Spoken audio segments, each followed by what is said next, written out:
una ideología que ha pasado de generación en generación. Sí, gracias a Dios. Porque la profesora Marina era una persona Marina era una santa. generosa, Marina, con sus alumnos. Marina era una santa. Pero es que así era nuestro maestro. Así era el maestro Pereira. Así era el maestro Pereira que no hizo para que yo saliera al exterior. Yo lamentablemente en esa época tuve una serie de problemas y no pude, pero el maestro hizo todo lo que pudo. El maestro Pereira. El maestro Pérez Díaz. El maestro Cisneros. El maestro Cisneros dejó la orden en Musicalia de que si Richard Arellano o César Rico, alguno de sus alumnos necesitaba una partitura, que se la dieran, y el dueño de Musicalia que se la cobrara a él cuando él fuera, pues tenían alguna amistad. Maestro Leopoldo, una observación. ¿Qué opina usted de que, viendo el ejemplo del maestro Sojo, la escuela vuelve a entrar en un ámbito político? Bueno, mira, lamentablemente en este momento casi todo es política. Sí, por desgracia. Lamentablemente. Y digo lamentablemente pues en un sentido y positivamente en otro, ¿no? Porque es bueno que la gente debata y cambie ideas. Lo que pasa es que se ha llegado ya a unos extremos realmente que... Improbables. Sí, que uno ve de lado y lado insultos y ve cosas que realmente no pueden ser. Noticias en la prensa que uno dice, mi madre, si uno puede salir a la calle, según dicen ellos, precisamente, que unos artistas que vinieron estos días que salieron a pasear por el Sambil y vieron todo normal y dicen, caramba, pero me habían dicho que no podía salir a la calle después de las 7 de la noche. Es relativo, de repente te matan en tu casa, pero no es así, si no esto no existiría nada, ¿no? Entonces, lamentablemente, mire, hay que apartar eso de la política. Aquí en mi clase yo tengo alumnos que son chavistas y antichavistas. Ellos se llevan de lo mejor, algunos tienen hasta grupos de cámara. Entonces, esas cosas hay que pasarlas de lado. El maestro Sojo era Adeco, que era padrino de Betancourt. Antonio Esteves era comunista, entonces no hay ningún problema. Había un concilio, no había ningún problema con eso. No había ningún problema con eso. Seguramente le molestaría o a ellos les molestaría. No sé, yo de eso no puedo hablar porque nunca vi una confrontación de tipo político entre ellos. Pero el maestro Sojo atendía a Pereira igual que a Antonio Esteves, igual que a cualquier otro, o a Inocente Carreño, por ejemplo, creo que era eso, misma ideología. Sin importar ideologías. Exactamente.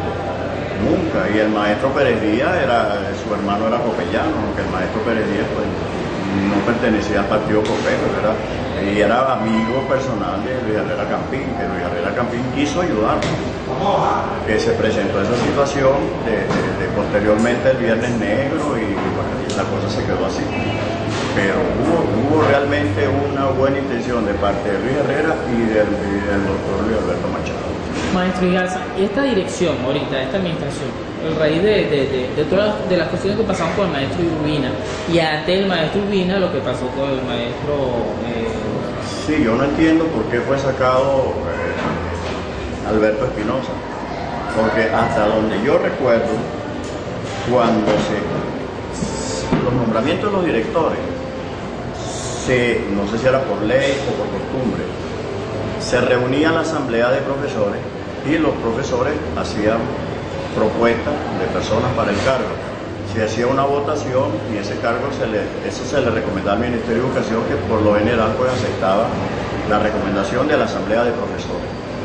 Cuando Alberto Espinosa quedó de director, bueno, tuvo una buena mayoría y hubo personas que no estaban de acuerdo con él.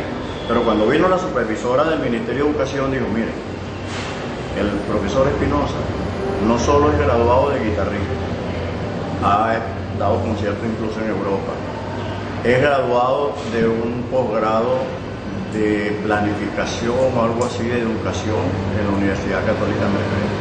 El currículum del profesor Espinosa está muy por encima de lo que se necesita para ser director de esta escuela. Así que después se puede decir que lo votaron, no sé cuál fue el motivo, y nos pusieron una persona que bueno, a mí personalmente no me agradó en lo absoluto, porque era una persona que, en fin, quería manejar esto como si fuera una escuela de kindergarten, una cosa así. Era poco accesible con los profesores. Exalumno. Y exalumno mío también. Y entonces, entre sus cosas, decía que si un profesor salía 10 minutos a tomarse un café, estaba robando al Estado venezolano.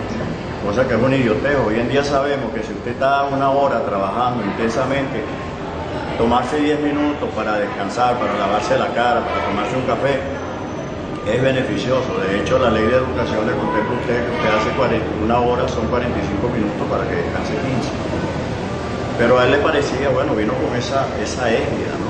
Aparte de eso, que sus conocimientos musicales eran sumamente pobres, absolutamente pobres, y entonces había cosas que él no entendía, hasta el punto que de las primeras personas que él votó de aquí, fue una persona que para mí es la más preparada que hemos tenido en la escuela, una persona que venía graduado cum laude del Tchaikovsky, nada menos que del Conservatorio de Tchaikovsky. Entonces él me alegó que era que el ministerio le había dicho que como esa persona era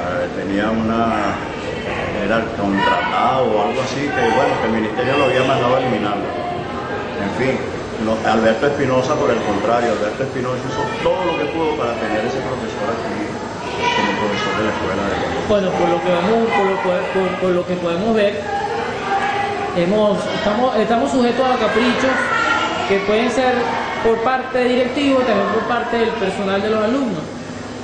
Pero hay un caso interesante. ¿Cómo ha sido la gestión a la llegada de Nexi Salazar?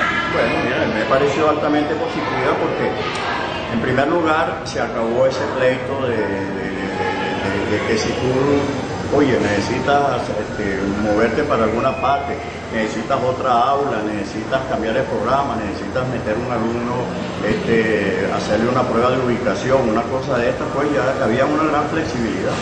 Y además, mira, yo personalmente tengo que agradecerle a Nexi que yo para mis clases de análisis, ella me asignó un pianista. O sea, yo no soy pianista, yo no tengo nivel de piano para dar clases de análisis. Entonces, pero me asignó un pianista que, bueno, me ayudó a dar las clases y o sea que mayor interés que eso yo no puedo imaginarme. Y mayor flexibilidad. Maestro, tiene conocimiento de que antes de esta gestión no estaban las notas aquí en el ministerio. Sí, porque es que aquí se presentó un problema, fíjate, lo que pasa es que yo estoy hablando de esto con una memoria, imagínate, estamos hablando del año 92 por ahí. Yo recuerdo que hacia esa época se habló de una homologación para los profesores. Y entonces todos estábamos muy optimistas con respecto a cuando llegó la bendita homologación, eso se que elevaron el sueldo a todo el mundo. Sí. ¿Por qué? Porque no éramos graduados del pedagógico. Entonces, se nos vino el mundo encima, nos bajaron el sueldo, nos ubicaron como profesores de kindergarten no graduados. Eso fue en esa época, pues creo que la directora era María Aguilar. Entonces se nos bajó el sueldo, se nos trató como una escuelita. Incluso recuerdo que después yo creo que incluso hubo la idea de que no se pasaran más las notas al Ministerio de Educación, porque si esto es una escuela de kindergarten no se pasa a secundaria. Entonces, afortunadamente, esa misma profesora que dijo que el profesor Espinosa tenía mucho más preparación de la que se requería para esto. Alguien por allí había estudiado con el maestro Moisés Moleiro, nada menos, que uno de los pilares también de esta escuela, el maestro, y entonces ella se extrañó mucho de la situación. Y dice, bueno, ¿cómo es posible? Una escuela que cuando yo estudiaba era la de mayor nivel, una escuela donde salieron los más grandes músicos aquí, por mucho que digan, de los más grandes músicos, si empezamos a contar a Lirio Díaz en la guitarra, Antonio Lauro en la guitarra, Antonio Esteves en la composición, bueno, y paré de contar. ¿Cómo va una escuela de ese que forme ese personal a ser una escuela de kindergarten? Fue algo preparado. Entonces, bueno, ella entonces empezó a escudriñar y empezamos a hablarle y bueno, que no, nosotros nos sentíamos preparados para hacer incluso a nivel superior, porque muchas veces nos habíamos confrontado incluso con el IUDEN y le habíamos ganado en algunos concursos. Entonces, es ilógico que una escuela de kinder le vaya a ganar a una universidad. Entonces ella empezó a investigar y empezamos a hablar a algunas personas, Francisco Rodrigo, que tenía como 40 premios nacionales de música. Entonces, ¿cómo va a ser un profesor de kindergarten no graduado?